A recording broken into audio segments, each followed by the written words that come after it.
Bom dia, irmãos. Saúde a todos com a graça e com a paz do nosso Senhor. Irmãos, é um prazer poder estar aqui.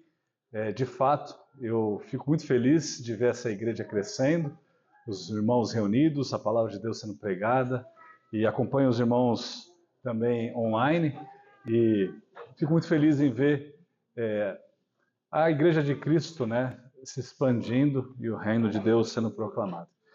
Convido os irmãos a abrirem suas Bíblias no texto de Apocalipse, capítulo 2, a partir do versículo 8.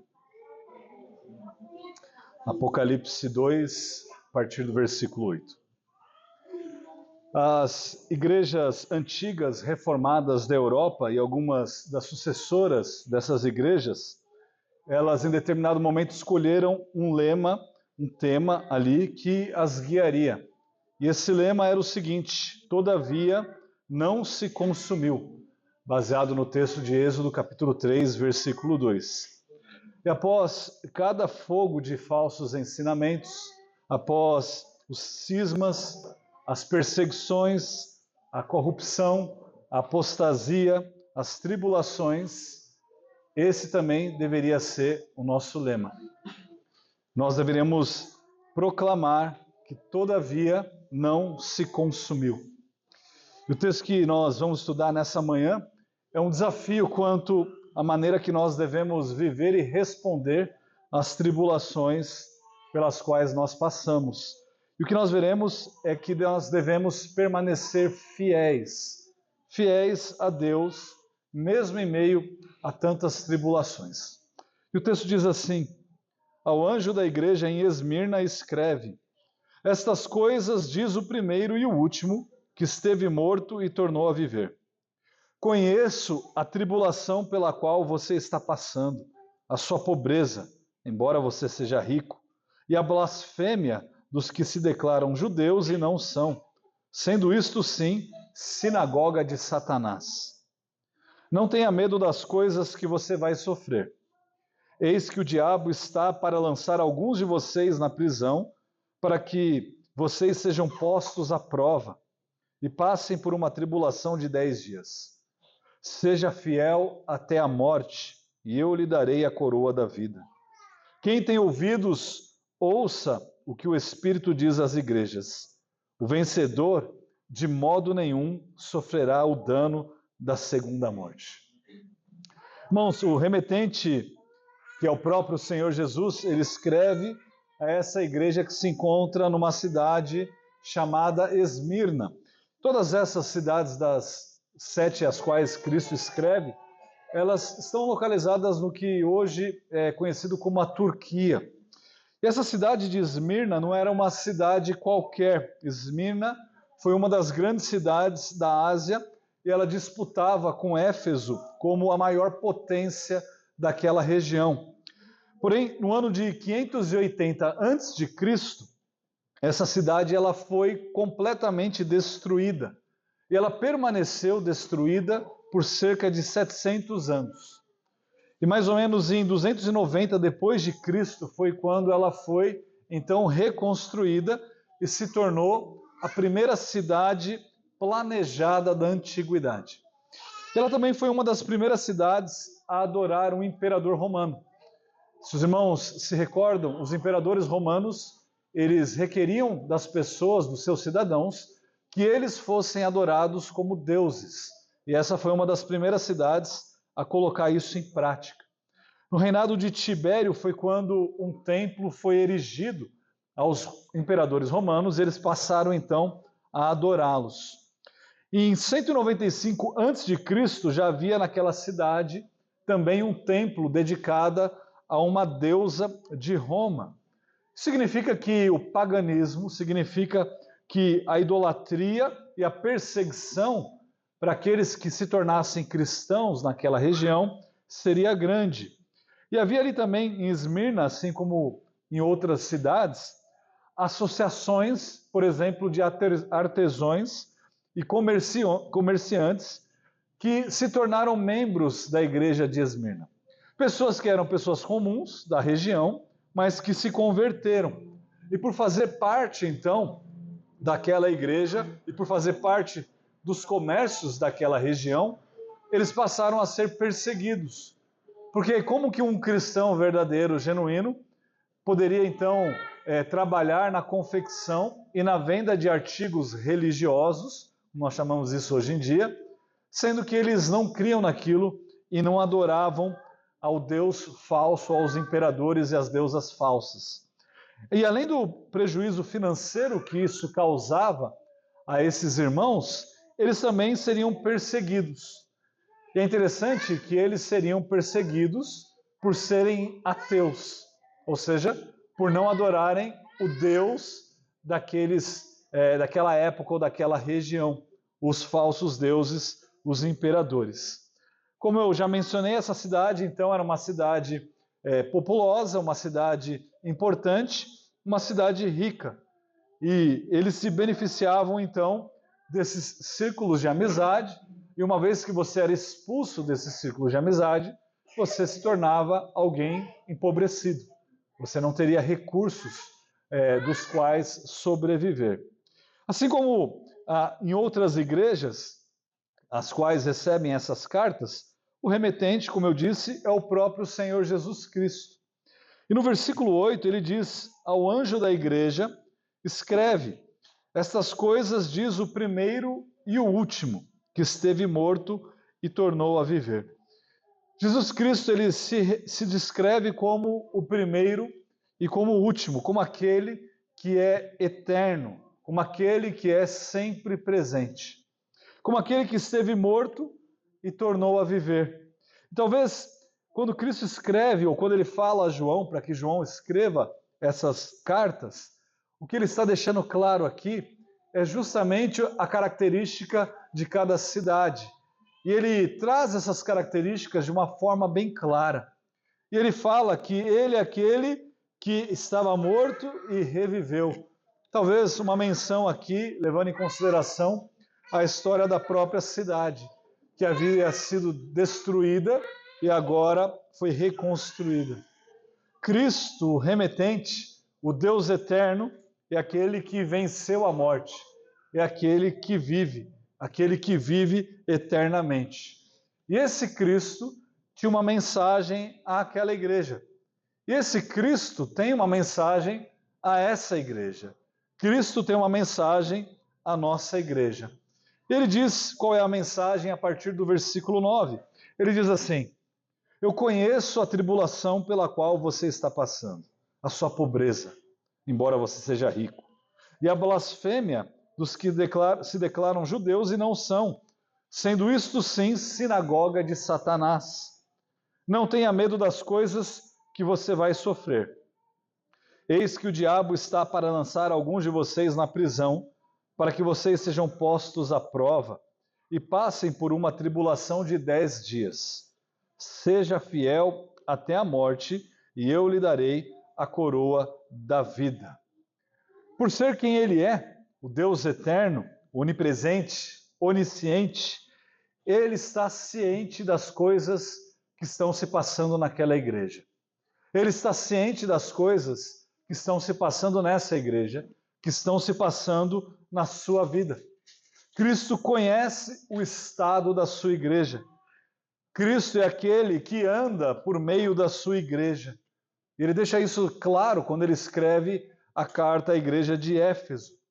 Agora, a situação da igreja de Esmirna é uma situação com 3 características: a pobreza, a blasfêmia, ou seja, os ataques que eles estavam recebendo, e provações.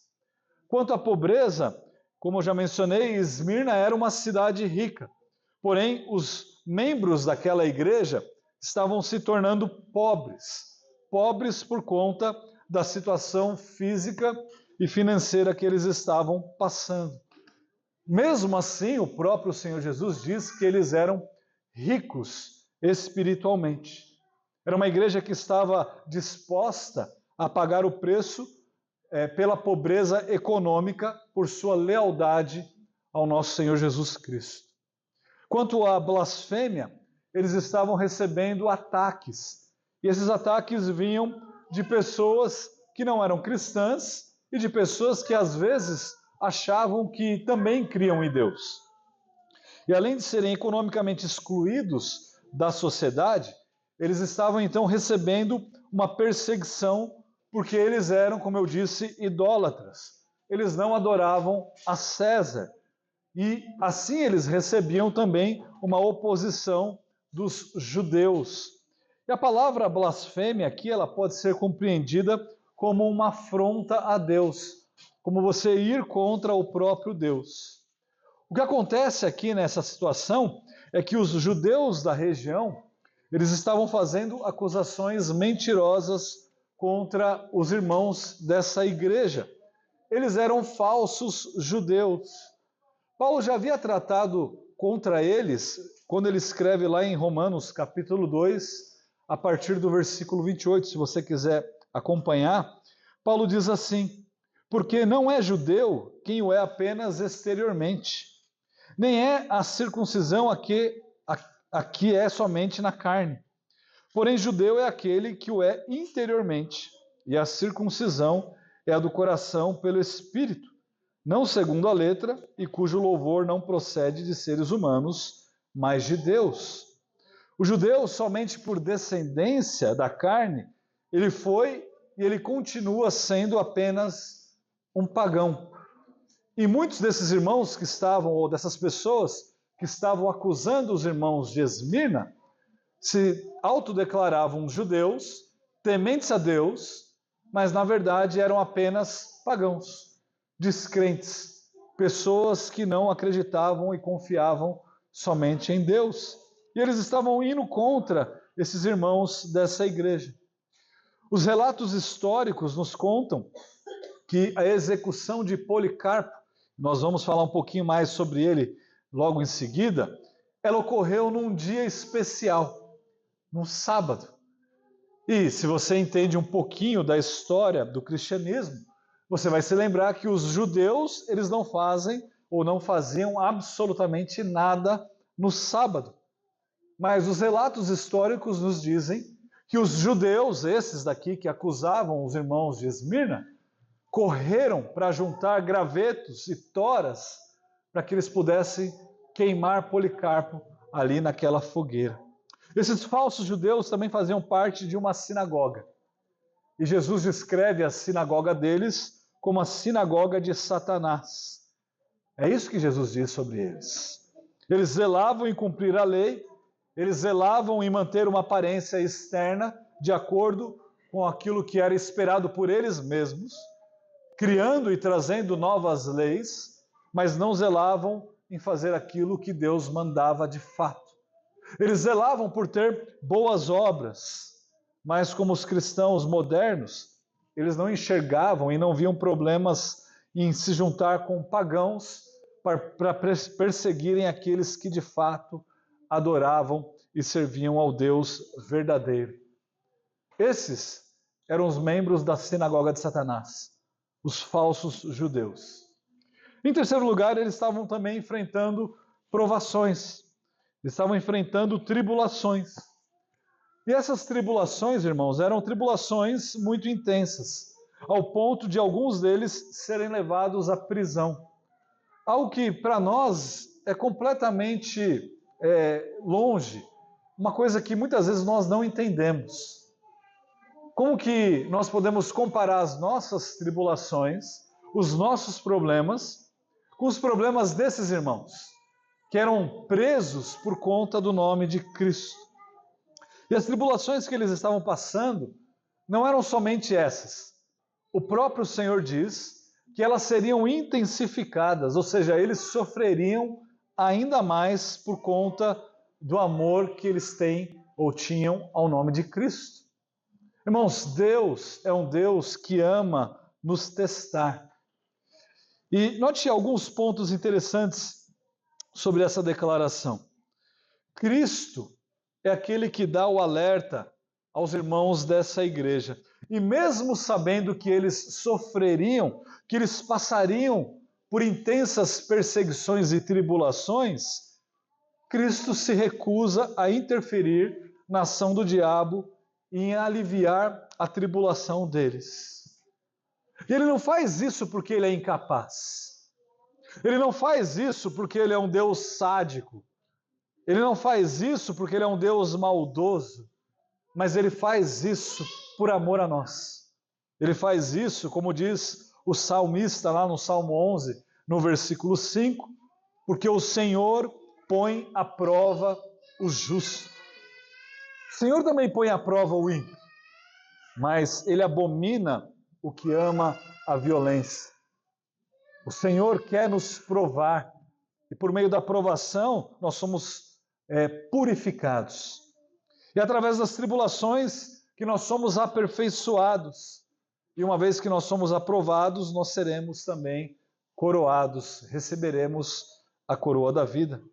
Note também que, como eles, nós devemos permanecer encorajados quando nós estivermos passando por perseguições.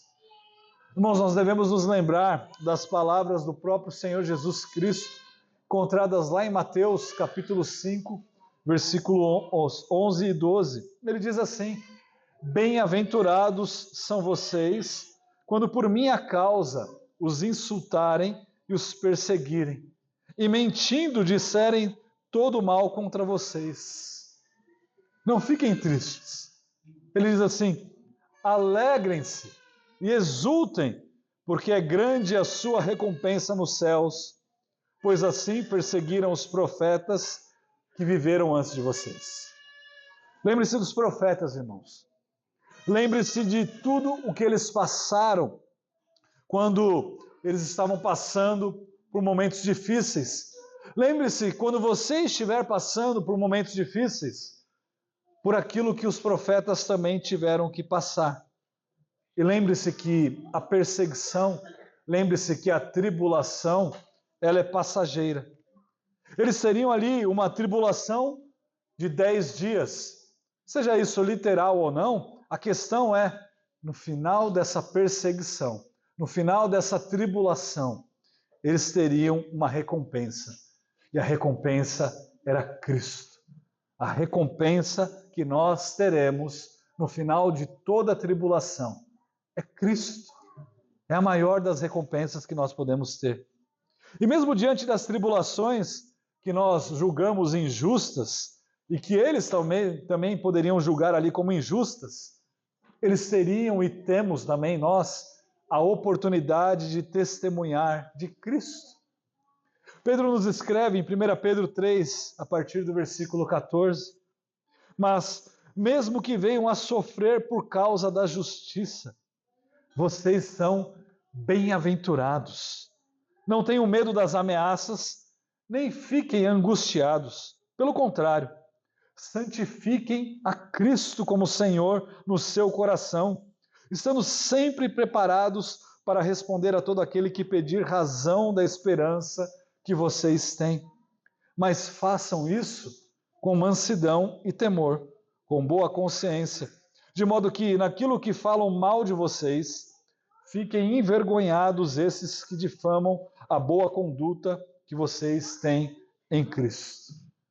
Esse é o nosso proceder. Aproveitem as tribulações, aproveitem as perseguições para testemunhar de Cristo. Para que as pessoas olhem para você e vejam Cristo. Há um pastor já falecido, teólogo, musicista, chamado Ron Hamilton. E ele escreveu uma música muito interessante, eu gosto muito. E ele diz nessa música que ele viu Cristo na vida das pessoas que lhe apresentaram o Evangelho. Talvez na vida do seu pai, da sua mãe, na vida da sua esposa, dos seus pastores. Irmãos, esse é o nosso chamado. As pessoas devem olhar para nós e verem Cristo. Verem Cristo. E diante dos problemas, Cristo aconselha essa igreja de Esmirna. Ele diz assim no versículo 10 de Apocalipse capítulo 2: seja fiel até a morte. Seja fiel até a morte. As tribulações que eles passariam por esses 10 dias não seriam tribulações fáceis. E dado que eles já passavam por tribulações e que o próprio diabo levantaria uma perseguição contra eles, não há razão nenhuma aqui para nós acreditarmos que esses dias não seriam dias literais, mas eu deixo com vocês e com seus pastores a decisão quanto a essa interpretação. Mas, interpretando isso de forma literal, nós podemos entender que seriam 10 dias difíceis. E como consequência desses 10 dias, alguns deles morreriam. Mas mesmo em face à morte, eles deveriam permanecer fiéis. Eis aqui o exemplo de Policarpo, que eu mencionei há pouco. Os registros históricos nos contam que Policarpo ele foi um discípulo do apóstolo João, que escreveu o Evangelho de João, 1ª, 2ª e 3ª cartas de João e também o livro de Apocalipse. E ele foi não só um discípulo, mas que ele foi ordenado ao ministério. Ele serviu como o pastor sênior, ou pastor principal dessa igreja de Esmirna, ali ainda no 2º século. E Policarpo provavelmente ele recebeu essa carta quando ele tinha ali os seus 20 anos de idade, quando ele chegou a essa igreja em Esmirna. Em 156 depois de Cristo, já com mais ou menos 85, 86 anos, ele havia fugido de Esmirna por conta dessa perseguição que estava acontecendo na sua igreja local. Ele se dirigiu a um local que ficava a cerca de 30 quilômetros dali e passou a se esconder num esconderijo ali próximo a essa igreja. Mas ele foi encontrado e ele não tentou fugir. E os registros nos dizem que quando ele foi encontrado, ele não só não tentou fugir, como ele também ofereceu comida e bebida àqueles soldados que vieram pegar e levá-lo para que ele fosse preso e também condenado. E quando lhe perguntaram se ele tinha algum pedido especial, imagina você, um senhor de 85, 86 anos de idade, antes dele ser martirizado, ele pediu uma coisa simples: me dê 2 horas para que eu possa orar. E os oficiais então concederam o seu pedido, depois eles o amarraram e o levaram de volta para Esmirna, onde ele seria julgado e condenado. Passaram-se ali então 2 semanas e Policarpo foi levado a um anfiteatro, onde ele seria executado diante de milhares de pessoas. E o texto diz, ou os registros nos dizem que o procônsul chegou a Policarpo e disse o seguinte: Policarpo, eu respeitarei a sua velhice. Jure apenas uma vez em nome de César e eu o libertarei imediatamente. Ao que Policarpo respondeu: 86 anos servi a Cristo e ele nunca me fez mal. Como então posso blasfemar contra meu rei e salvador? O procônsul então ele insistiu dizendo o seguinte: as feras estão prontas. Se você se recusar a jurar por César, será jogado a elas. Ao que Policarpo também respondeu: chame-as. E enfurecido então o procônsul disse: já que você despreza as feras, dou-lhe uma última chance de mudar de ideia. Caso contrário, destruirei você pelo fogo. Mas Policarpo recusou-se a renunciar ao nome de Cristo. Policarpo então ele foi levado à fogueira e antes de ser amarrado com cordas ele disse o seguinte: eu tenho mais um pedido. Deixe-me desamarrado, pois morrerei voluntariamente por amor ao meu mestre. Os captores o deixaram desamarrado enquanto eles acendiam o fogo, e o fogo, o vento, afastava as chamas, prolongando então a agonia de Policarpo, mas também lhe dava mais tempo para que ele confessasse a Cristo diante das milhares de pessoas que estavam presentes ali. E sobre as chamas e o vento, Policarpo exclamou o seguinte: ó Senhor Deus Todo-Poderoso, Pai do teu amado Filho Jesus Cristo, por meio de quem recebemos o conhecimento de ti, agradeço-te por me considerar digno neste dia, nesta hora, de compartilhar o cálice do teu Cristo entre o número dos teus testemunhos. Irmãos, isso enfureceu tão grandemente um dos soldados, que ele pegou a sua espada e, diante dessa situação, perfurou o velho Policarpo, porque ele não morria. E aí então ele foi morto. Seja fiel até a morte. Esse é o exemplo que nós temos de um homem que ouviu o conselho de Cristo e o praticou, o fez até a morte. E de fato, é possível nós vivermos diante dessa realidade. Lá em Lucas capítulo 12, versículo 4, Jesus nos lembra do seguinte, ele disse assim: digo a vocês, meus amigos, não temam os que matam o corpo e depois disso nada mais podem fazer. Não temam esses. Eu, porém, vou mostrar a quem vocês devem temer. Temam aquele que, depois de matar, tem poder para lançar no inferno. Sim, digo que a esse vocês devem temer. Nós devemos temer ao nosso Deus. Irmãos, o que é a morte para aquele que é o autor da vida? O que é a morte para aquele que concede a vida eterna a todos aqueles que confiam no nome de Cristo?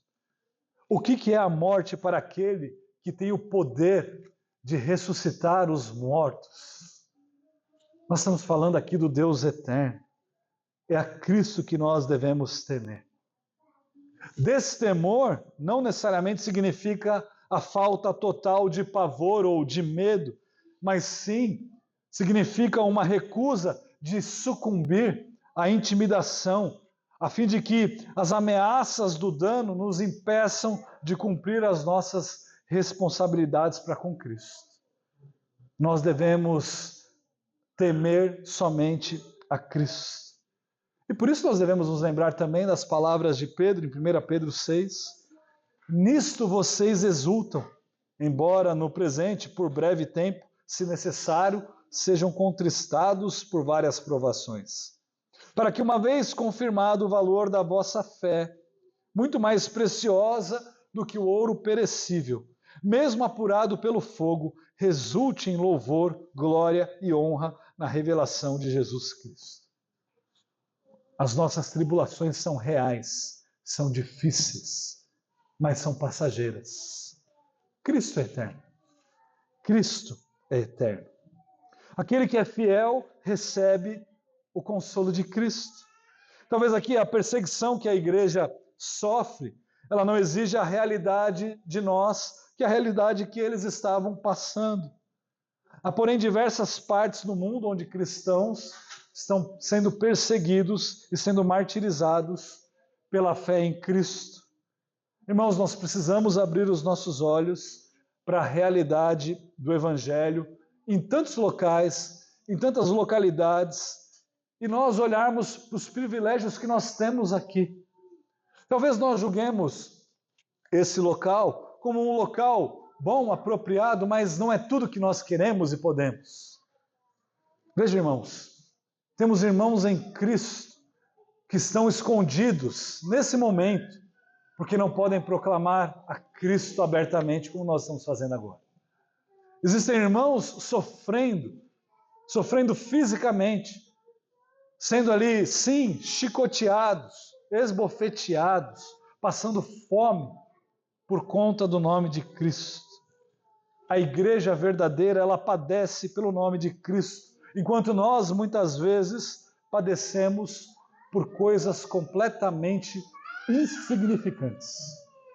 Nós precisamos abrir os nossos olhos para essa realidade. Mas Cristo é um Cristo que nos oferece consolo. A estes que permanecem fiéis, há um consolo e há uma promessa. Ele diz assim ainda no versículo 10: seja fiel até a morte, e eu lhe darei a coroa da vida. A recompensa final é saber que no final da morte o fiel receberá a coroa da vida.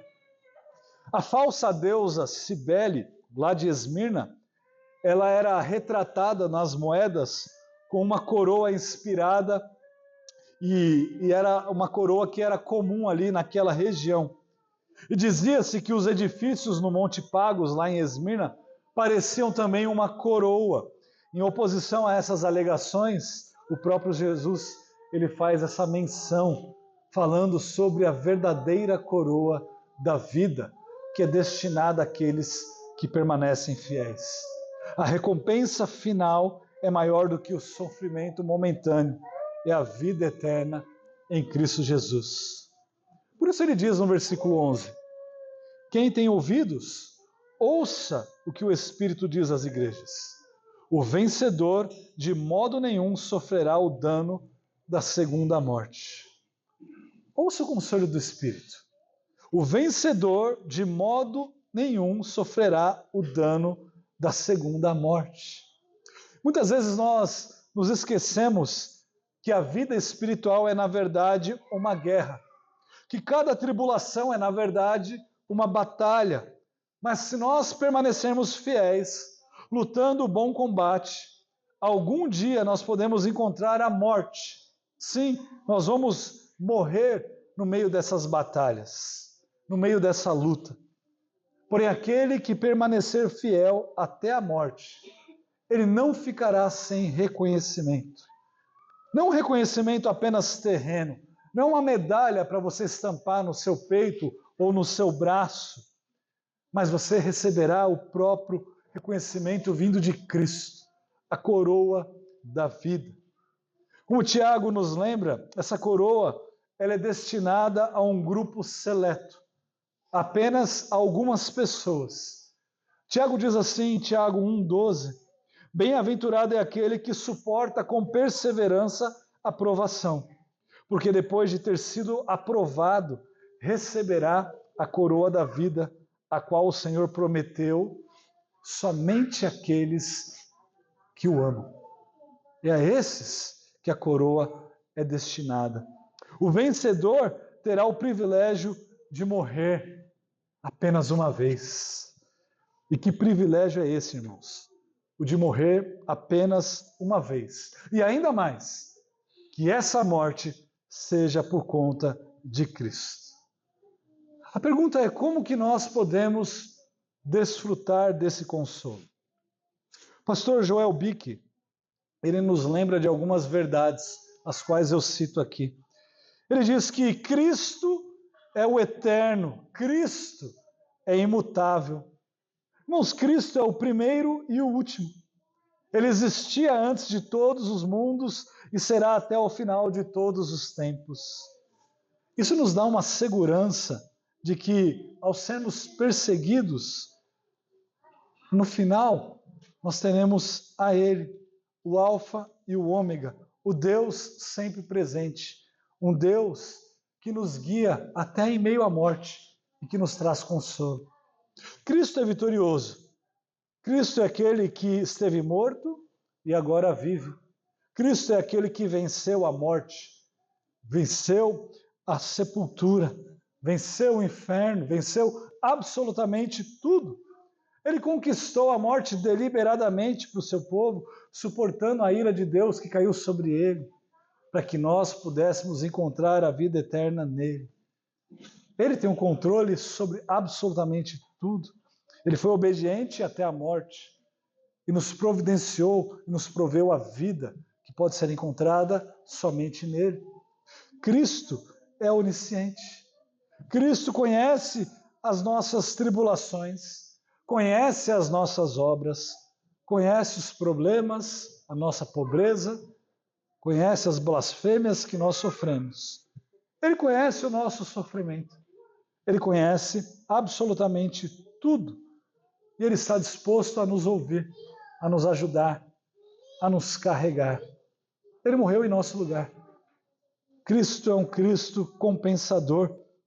Ele compensa toda a perda sofrida por sua causa. E apesar da pobreza, eles eram ricos. Apesar das tribulações, nós temos e poderemos ter a coroa da vida. Nós podemos desfrutar do consolo que somente Ele pode nos dar. Cristo é um Cristo intencional. A tribulação nos é dada para o nosso proveito, para que nós possamos ser refinados, purificados, peneirados como trigo, que nós possamos sair delas mais parecidas com Cristo. Irmãos, Deus usa a adversidade para avivar o fogo da devoção, para reacender a fé e o amor, nos preparando para a glória. Agradeça a Cristo quando você estiver passando por momentos de dificuldade, para que nós possamos sair desses momentos e ainda mais louvar a Ele mais e mais. Irmãos, nós somos ricos em Cristo, que é o depósito das riquezas de Deus. Os verdadeiros crentes, eles são pobres em si mesmos, talvez pobres financeiramente falando, mas eles são ricos em Cristo. É por meio da pobreza de Cristo, os crentes se tornam ricos. É em Cristo que nós somos enriquecidos. Talvez você esteja frequentando aqui, você esteja visitando essa igreja, e você não confia em Cristo. Deposite a sua fé em Cristo. O Espírito te chama a clamar por perdão, por arrependimento. Lembre-se, Cristo é aquele que morreu pelos nossos pecados, não a sua força, não as suas obras, não o seu poder. Cristo e somente Cristo. Você talvez frequente essa igreja desde o início dessa plantação, e o aviso que Jesus tem a você é esse: permaneça fiel, arrependa-se e permaneça fiel. Não torne essa igreja, numa sinagoga de Satanás, mas sim numa igreja que prega o evangelho verdadeiro, o qual você vive diariamente, dia após dia, refletindo a Cristo. Talvez você seja um cristão maduro, veio de uma outra igreja, abandonou um falso evangelho, mas conhece o evangelho verdadeiro há anos. Não se fortaleça nessa verdade, nesse fato. Se fortaleça em Cristo. Talvez você seja fisicamente forte, rico financeiramente, mas esteja passando por um momento de pobreza espiritual. Recorra a Cristo, vá a Cristo, abra os seus olhos e veja a Cristo. Independente do seu passado, lembre-se que as provações são temporárias e o meio pelo qual Deus prova a nossa fé. Eu não vejo aqui pessoas tão idosas, mas diante do exemplo que eu dei aqui de Policarpo, eu acho importante nós mencionarmos isso. Talvez você esteja chegando naquela fase da vida que aqueles que não conhecem chamam da melhor idade, né? Eu tenho percebido que a cada ano que passa, essa melhor idade está ficando cada vez mais longe e não mais próxima. As coisas ficam mais difíceis. E cada vez que nós ficamos mais velhos, nós perdemos as pessoas que nós amamos, nós perdemos os nossos amigos, nós perdemos familiares, e às vezes nós perdemos o ânimo de servir a Cristo, de servir a igreja, e achamos que somos inúteis, que somos apenas participantes de uma igreja local, começamos a nos sentir deslocados. Eu não tenho nada a contribuir, eu não tenho nada a fazer. Olha, isso não é verdade. Veja que Policarpo tinha mais de 80 anos quando ele foi martirizado. Qual que é a sua desculpa? Eu não quero que você seja martirizado, tá bom? Mas qual que é a sua desculpa para servir a Deus? Permaneça fiel. Sirva de exemplo aos mais novos. Enfim, irmãos, a coroa da vida, ela é prometida àqueles que amam o Senhor. Você, de fato, ama ao Senhor? Lembre-se do que o salmista disse: o Senhor prova os justos. O Senhor prova os justos. Senhor nosso Deus, tenha misericórdia de nós. Pai, transforme o coração daqueles que estão endurecidos. Pai, motive aqueles que estão aqui desanimados. Traga, ó Deus, salvação àqueles que não te conhecem. Clamamos a Ti, ó Pai, perdoa-nos. Livra-nos, ó Deus, de nós mesmos. Guie-nos, ó Deus, a Ti, a semelhança do Teu Filho. É isso que nós pedimos no nome de Jesus. Amém.